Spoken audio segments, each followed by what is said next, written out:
extravehicular activity. That's just a fancy way of saying, let's go outside for a walk. The trouble is, it's cold out in space. See? Even Chili's freezing. And there is no air to breathe out here. That's right, Woody.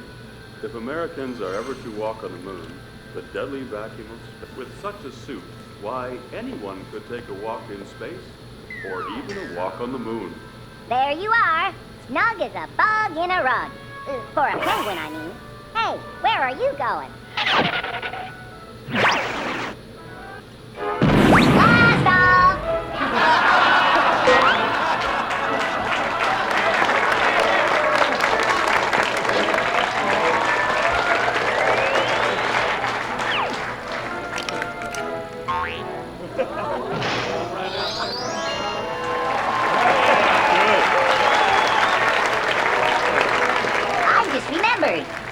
I'm allergic to cheese. Now comes the hard part.